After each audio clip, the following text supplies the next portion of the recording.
الحمد لله رب العالمين والعاقبة للمتقين والصلاة والسلام على سيد الأنبياء والمرسلين. أعوذ بالله السميع العليم من الشيطان الرجيم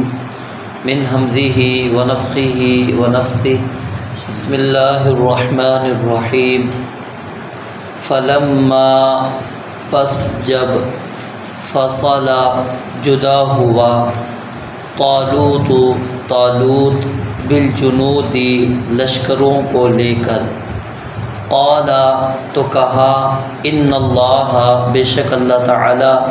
مبتلیکم تمہیں آزمانے والا ہے، بنہر ایک نہر کے ساتھ، فمن شربا پس جس شخص نے پیا، منہ اس سے، فلیس منی پس وہ نہیں ہے مجھ سے، ومن اور جو کوئی لم یطعمہ نہیں چکھے گا اس کو، فإنہ پس بے شک وہ منی مجھ سے ہے، الا سوائے من وہ شخص جو اغترف غرفۃ بیدہ ایک چلو بھر پانی لے لے اپنے ہاتھ سے، فشربوا پس انہوں نے پیا، منہ اس سے، الا مگر قلیلا تھوڑے لوگ، منہم ان میں سے، فلما پس جب جاوزہ پار کیا اس کو، ہوا اس نے، والذین آمنوا معہ اور وہ لوگ جو ایمان لائے تھے اس کے ساتھ، قالوا تو انہوں نے کہا، لا طاقت نہیں ہے طاقت، لنا ہمارے اندر، الیوم آج کے دن، بجالوت و جنودہ جالوت اور اس کے لشکر سے لڑنے کی۔ قال الذین کہا ان لوگوں نے، یظنون جو یقین رکھتے تھے، انہم کہ یقیناً وہ ملاقو اللہ اللہ تعالیٰ سے ملنے والے ہیں، کم من فئات کتنی ہی من فئات قلیلۃ تھوڑی جماعت میں سے، فئات جماعت کو کہتے ہیں، قلیلہ تھوڑی، غلبت غالب آ گئی، کثیرتاً فئاتاً کثیرتاً بہت زیادہ جماعتوں پر، بإذن اللہ اللہ تعالیٰ کے حکم سے، واللہ مع الصابرین اور اللہ تعالیٰ صبر کرنے والوں کے ساتھ ہے۔ دوبارہ دیکھیں، فلما پس جب، فصلا جدا ہو گئے، طالوت بالجنود لشکروں کو لے کر، قال تو انہوں نے کہا، ان اللہ بے شک اللہ تعالی مبتلیکم تمہاری آزمائش کرنے والا ہے، بنہر ایک نہر کے ساتھ، فمن شرب منہ پس جو کوئی پیے گا اس میں سے، فلیس منی پس وہ نہیں ہے مجھ سے، ومن اور جو کوئی لم یطعمہ نہیں چکھے گا اس کو، فإنہ پس بے شک وہ منی مجھ سے ہے، الا سوائے اس کے، من اغترف غرفتاً جو کوئی ایک چلو بھر پانی لے لے، بیدہ اپنے ہاتھ سے، فشربوا منہ پس انہوں نے پیا اس سے، الا قلیلا منہم سوائے ان میں سے چند لوگوں نے، فلما جاوزہ پس جب پار کیا اس نہر کو، ہوا اس نے، والذین آمنوا معہ اور ان لوگوں نے جو ایمان لائے تھے اس کے ساتھ، قالوا تو انہوں نے کہا، لا طاقت لنا نہیں ہے طاقت، لنا ہمارے اندر، الیوم آج کے دن، بجالوت و جنودہ جالوت اور اس کے لشکر سے مقابلے کی۔ قال الذین کہا ان لوگوں نے، یظنون جو سمجھتے تھے، جو یقین رکھتے تھے، انہم ملاقو اللہ کہ بے شک وہ ملنے والے ہیں اللہ تعالیٰ سے، کم من فئات قلیلۃ کہ کتنی ہی کم جماعتیں، غلبت غالب آ جاتی ہیں، فئاتاً کثیرتاً بہت زیادہ جماعتوں پر بِإِذْنِ اللہ اللہ تعالیٰ کے حکم سے۔ وَاللَّهُ مَعَ الصَّابِرِينَ، اور اللہ تعالیٰ صبر کرنے والوں کے ساتھ ہے۔ یہ واقعہ وہی چل رہا ہے جو کل ہم نے پڑھا تھا۔ تو یہاں پر اللہ رب العالمین نے اس جانب اشارہ کیا ہے کہ جب طالوت لشکر لے کر نکلے، اب جنود یہ جمع کا صیغہ ہے اور یہ اس بات پر دلالت کرتا ہے کہ وہ لشکر بہت بڑی تعداد کے اندر تھا، چھوٹی تعداد میں نہیں نکلے۔ انہوں نے جب مطالبہ کیا تو اس کے مطابق بہت بڑی تعداد وہ نکلی تھی، لیکن طالوت کیونکہ ان کی عادات سے اچھی طرح واقف تھے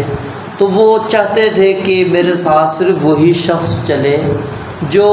آخر دم تک ساتھ ہو، ایسا نہ ہو کہ سفر کی صعوبت، مشقت، تکلیف وہ برداشت نہ کر سکے، پھر بھوک پیاس اور پھر کافر سے مقابلہ، یہ ساری چیزیں ان کے سامنے تھی کہ ایسا نہ ہو کہ وہاں پر پھر سارے لوگ چھوڑ کر بھاگیں، کیونکہ میدان کے اندر سے اگر کوئی بندہ بھاگتا ہے تو جو میدان کے اندر لوگ موجود ہوتے ہیں ان کے اوپر بہت بڑا ایک اثر پڑتا ہے۔ ظاہر ہے ان کو ایک آسرا ہوتا ہے، امید ہوتی ہے، اگرچہ ان کا آسرا امید اللہ رب العالمین پر ہوتی ہے، لیکن ایک امید ہوتی ہے کہ چلیں میرے ساتھ یہ لوگ موجود ہیں۔ جب ان کو پتہ لگے وہ سارے کے سارے بھاگ کے چلے گئے، پیچھے میں اکیلا ہوں، تو بندے کے اندر جتنی بھی طاقت قوت ہو ایک دفعہ وہ ہل جاتا ہے، گھبرا جاتا ہے کہ اب میں اتنے بڑے لشکر سے کیسے مقابلہ کروں۔ تو وہ یہ چاہتے تھے کہ میرے ساتھ صرف وہی لوگ جائیں جو واقعی اس کے اندر مخلص ہیں، جو واقعی جہاد کرنا چاہتے ہیں، جو جالوت کا مقابلہ کرنا چاہتے ہیں۔ تو اللہ رب العالمین کے حکم سے ان کو ایک آزمائش کے اندر مبتلا کیا گیا۔ اب یہاں پر غور کریں، اگرچہ یہ نبی نہیں ہے، طالوت نبی نہیں ہے، لیکن ان کی بھی حکم عدولی پر، ان کی اطاعت نہ کرنے پر، کیونکہ جب ایک امیر مقرر کر لیا جائے اور اس کو قوم تسلیم کر لے، یہ بات سمجھنے والی ہے، کیونکہ مختلف ہمارے ہاں تنظیمیں ہیں، مختلف جماعتیں ہیں۔ اب آپ کسی جماعت کے ساتھ اپنے آپ کو منسلک کرتے ہیں اور اس جماعت کے امیر کو امیر مانتے ہیں، تو اب آپ کے اوپر لازم ہے، ضروری ہے اس کی اطاعت کریں، کیونکہ آپ نے اس کو امیر مانا ہے، تسلیم کیا ہے۔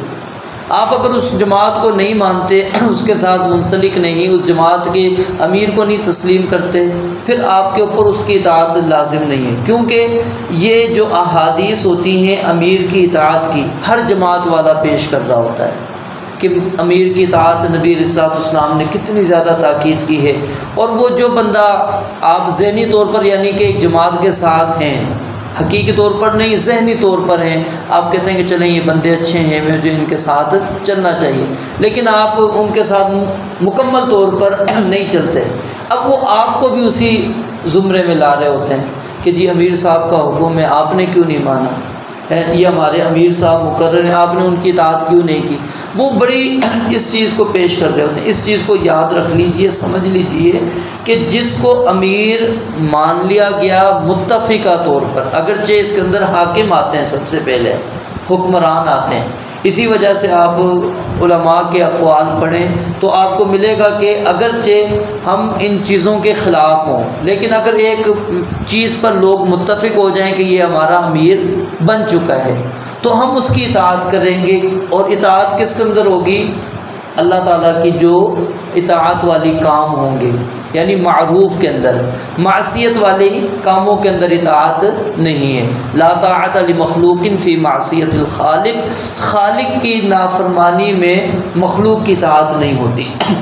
پھر بندہ وہ چاہے امیر ہو، حاکم ہو، وزیر ہو، کوئی بھی ہو، اس کی بات نہیں مانی جائے گی۔ کیوں؟ ایک طرف اللہ کا حکم ہے اور دوسری طرف امیر کا حکم ہے۔ اور اس کے اندر اگر اس حدیث کو بھی سامنے رکھ لیں تو اور زیادہ بات واضح ہو جائے گی۔ نبی علیہ الصلوۃ والسلام نے ایک امیر مقرر کیا صحابہ کرام پر، اب وہ تھوڑا سا ناراض ہو گیا، اپنے لشکر سے ناراض ہو گیا، اس نے آگ روشن کروائی، آگ جلوائی، آگ جلانے کے بعد اس نے حکم دیا سب کو کہ جی آگ کے اندر کود پڑو۔ اب صحابہ تھوڑے سے ڈگمگائے کہ اللہ کے نبی علیہ الصلوۃ والسلام نے ہمیں امیر کی اطاعت کا بھی حکم دے رکھا ہے، اب یہ ہمارا امیر بھی ہے اور ہمیں حکم بھی دے رہا ہے کہ ہم آگ کے اندر کود جائیں، اب یہاں پر کیا کریں؟ صحابہ نے لیکن اپنا ذہن لگایا کہ نہیں، یہاں پر اللہ کی نافرمانی آ رہی ہے، کیوں کہ آگ کا عذاب کوئی بھی کسی کو نہیں دے سکتا، تو یہ تو ہمیں آگ کے اندر کودوا رہا ہے، تو آگ کا عذاب ہمیں دینا چاہ رہا ہے۔ تو انہوں نے اپنا ذہن لگایا اور اس کی بات نہیں مانی۔ جب واپس آئے نبی علیہ السلام کو ذکر کیا کہ اس طرح اس نے ہمارے ساتھ کیا، آپ نے فرمایا کہ اگر تم کود جاتے تو ہمیشہ آگ میں ہی جلتے رہتے۔ اب یہاں پر اگرچہ وہ کودتا کیوں، وہ تو امیر کی اطاعت کر رہا تھا، وہ کہہ سکتا تھا میں نے تو امیر کی بات مانی ہے، لیکن نہیں، کیونکہ یہاں پر خالق کی نافرمانی ہو رہی ہے۔ تو یہ چیز لازمی طور پر ذہن میں رکھیے، صرف اللہ اور اس کے رسول علیہ الصلوۃ والسلام ہی دو ایسی ہستیاں ہیں جن کی ہر بات مانی بھی جائے گی اور ہر بات جس سے روک دے اس سے رکنا بھی ہے۔ باقی اس کے علاوہ کائنات میں کوئی ایسی شخصیت نہیں ہے کہ جس کی ہر بات مانی جائے، ہر بات ہی تسلیم کی جائے، جس کام سے وہ روک دے اس سے رکا جائے، نہیں، اس کو ہم نے شریعت کے میزان کے اوپر، ترازو کے اوپر، اس کو ہم نے اس کے پلڑے پر لا کر تولنا ہے، دیکھنا ہے کہ شریعت ہمیں یہاں پر کیا کہتی ہے۔ اور دیکھیں نا، والدین اگرچہ ان کی اطاعت کا بھی اللہ تعالیٰ نے حکم دیا، لیکن فرمایا وَإِن جَاهَدَاكَ عَلَىٰ أَن تُشْرِكَ بِي، اگر وہ تمہیں شرک پر مجبور کرتے ہیں پھر تم نے فَلَا تُطِعْهُمَا، اللہ اطاعت کا حکم بھی دے رہا ہے اور ساتھ میں روک بھی رہا ہے، کیوں؟ یہاں پر نافرمانی ہے۔ تو یہ چیز ذہن میں رکھ لیجئے، امیر کی اطاعت اس وقت تک ہے جب تک وہ شریعت کے مطابق ہے، جہاں شریعت کے مخالف ہے اس کی اطاعت نہیں ہوگی۔ اور دوسری چیز، جو بندہ جس جماعت کے ساتھ منسلک ہے اس نے اس جماعت کو تسلیم کیا، اس کے منشور کو مان لیا، اس کے امیر کو امیر تسلیم کر لیا ہے، اب اس کو چاہیے کہ اس کی اطاعت کرے، ٹھیک ہے؟ اب وہ اس کی اطاعت سے باہر نہ نکلے، کیونکہ اس نے اس کو اپنا امیر مانا ہے، تسلیم کیا۔ اور یہ چیز دوسرے لوگوں کے اوپر ہم نہیں لازم کر سکیں گے کہ جی آپ بھی اس امیر کی اطاعت کریں، نہیں، اس لیے کیونکہ پوری امت اس کے امیر پر متفق نہیں ہے، وہ ایک جماعت ہے، ایک گروہ ہے، صرف وہ افراد اس کے اوپر متفق ہوئے، سارے لوگ متفق نہیں ہوئے۔ جب سارے لوگ متفق ہو جائیں گے پھر تو ہر ایک کے اوپر لازم ہوگا اس کی بات کو ماننا۔ تو یہاں پر اللہ رب العالمین نے اس کو مقرر کر دیا قائد ان کا۔ اب اس نے کہا کہ اللہ تعالیٰ تمہیں آزمائے گا ایک نہر کے ساتھ۔ اب آزمائش ہے نہر کے ساتھ، اور یہ آزمائش کا مقصد کیا ہے کہ کون اب میری بات مانے گا اور کون بات نہیں مانے گا۔ اور اس آیت کو علماء اس زمرے میں بھی پیش کرتے ہیں کہ اللہ رب العالمین جب بندہ نافرمانی کرتا ہے تو اس سے اطاعت والی توفیق کو چھین لیتے ہیں، ختم کر دیتے ہیں۔ اب اللہ تعالیٰ نے صرف چھوٹی سی آزمائش کی، اب پیاس ان کو لگی ہوئی تھی، پانی ان کو آگے مل گیا نہر کی صورت کے اندر، پانی بھی وافر مقدار کے اندر ہے، کہا کہ اس میں سے پینا نہیں ہے، ہاں اگر پینا چاہتے ہو ایک چلو بھرو، اس میں جتنا پانی آئے وہ پی لو، بس اس کے علاوہ تمہیں پانی پینے کی اجازت نہیں۔ یہی اصل امتحان تھا۔ اب جن لوگوں نے پیٹ بھر کر پانی پیا، اب وہ چلنے کے قابل نہیں رہے، انہوں نے جیسے نہر کراس کی اور کہا کہ لا طاقت لنا اليوم بجالوت وجنودی، اب تو ہمارے اندر جالوت اور اس کے لشکر سے مقابلے کی طاقت ہی نہیں ہے۔ اللہ نے یعنی یہاں پر صلاحیت چھین لی، یہ نہیں ہے کہ طاقت نہیں تھی، طاقت تو تھی، لیکن وہ صلاحیت جو ہے اب جہاد والی وہ اللہ رب العالمین نے سلب کر لی۔ تو یعنی بسا اوقات کیا ہوتا ہے، اللہ تعالیٰ فوری طور پر ایک گناہ انسان نے کیا ہے، نافرمانی کی، اللہ تعالیٰ اگلی جو نیکی کی طرف انسان چل رہا ہوتا ہے وہ اللہ تعالیٰ توفیق اس سے چھین لیتے ہیں۔ تو اس لیے ہمیں غور کرنا چاہیے کہ اگر کہیں پر نیکی کا سبب بنا اور میں وہ سبب ہونے کے باوجود نیکی نہیں کر سکا، اس کے پیچھے کہیں میرا کوئی گناہ تو نہیں آ گیا کہ جس کی وجہ سے اللہ نے مجھ سے وہ صلاحیت چھین لی۔ اس کو میں ایک اور مثال سے یعنی ایک آسان الفاظ میں سمجھا دوں کہ آپ مسجد کی یہ چار دیواری کے اندر ہیں، چار دیواری کے اندر ہزاروں بندے آ جاتے ہیں، لیکن نماز چند ہی افراد پڑھتے ہیں، باقی پڑھتے ہی نہیں، حالانکہ چار دیواری کے اندر ہیں۔ کیا وجہ ہے، کیوں نہیں پڑھ پا رہے وہ؟ کیونکہ اللہ نے ان کو توفیق نہیں دی۔ اللہ نے اگر توفیق دی ہوتی تو وہ بھی نماز پڑھ لیتے۔ چار دیواری کے اندر آ چکے ہیں، اذان بھی سنی ہے، پتہ بھی ہے کہ نماز کھڑی ہو گئی ہے، نماز ہو رہی ہے۔ اس کو ایک اور آسان الفاظوں میں، کوئی کام کر رہا ہے مستری مزدور، اب وہ لگا پڑا ہے اپنے کام کے اندر، وہ دیکھ رہا ہے ادھر نماز ہو رہی ہے، وہ اپنے کام کے اندر ہی ہے، وہ سمجھتا ہے کہ نہیں یہ میرے 5 منٹ 10 منٹ میرے ضائع ہو جائیں گے۔ یہ اصل میں ضائع نہیں، اصل میں اللہ رب العالمین نے اس شخص سے وہ صلاحیت ہی چھین لی کہ مسجد میں آنے کے باوجود اللہ تعالیٰ اس کو توفیق نہیں دے رہے کہ وہ بندہ اللہ کے سامنے کھڑا ہو گیا۔ تو اس وقت بندے کو سوچنا چاہیے، یہ نہیں سوچنا چاہیے کہ نہیں میں نے نہیں پڑھی تو اس لیے نہیں پڑھی، یہ وجہ ہے یہ وجہ نہیں، وہ اللہ نے مجھ سے وہ توفیق کیوں چھین لی، اس کے پیچھے کہیں میرا گناہ موجود تو نہیں ہے۔ اور یہاں پر اللہ رب العالمین نے ایک اور چیز جو لفظ استعمال کیا وہ کیا ہے کہ وَمَن لَّمْ يَطْعَمْهُ، طعم پیچھے کہا تھا فمن شریب منہ، کہ جو بندہ پیے گا تو وہ مجھ سے نہیں ہے، مجھ سے نہیں ہے، اس کا معنی یہ ہے کہ اس کا میرے ساتھ اب کوئی تعلق نہیں ہے۔ حدیث کے اندر بھی پڑھیں گے، نبی علیہ السلام کی کئی حدیثیں موجود ہیں، اس کے اندر یہ الفاظ موجود ہیں فلیس منی فلیس منی، اس کا مجھ سے کوئی تعلق نہیں۔ ایک تو علماء اس کا مفہوم یہ بیان کرتے ہیں کہ یعنی وہ دائرہ اسلام سے ہی نکل گیا، دوسرا علماء یہ مفہوم اس کا بیان کرتے ہیں کہ یعنی کہ وہ اس کا نبی علیہ السلام سے جو تعلق ہے وہ تعلق اب منقطع ہو گیا، اور جب نبی علیہ السلام سے منقطع ہو گیا تو اب وہ تو اس کی دنیا اور آخرت دونوں یعنی تباہ ہو گئی، یعنی نتیجہ وہی نکلتا ہے کہ بندہ وہ تباہی اور بربادی کی طرف چلا گیا۔ تو اللہ رب العالمین نے کہا وَمَن لَّمْ يَطْعَمْهُ، جو چکھے گا نہیں، یہاں پر یہ نہیں کہا وَمَن لَّمْ يَشْرَبْهُ، جو نہیں پیے گا، کیونکہ یہ جو چلو میں پانی آنا یہ بہت تھوڑا آنا ہے۔ اس کو صرف ہم نے جس طرح کھانا ہم نے چکھنا ہوتا ہے نا، پکاتے ہوئے کھانا چکھتی ہیں لیڈیز، اس طرح مطلب اس کو ہم نے چکھنا ہے، صرف پینا نہیں ہے۔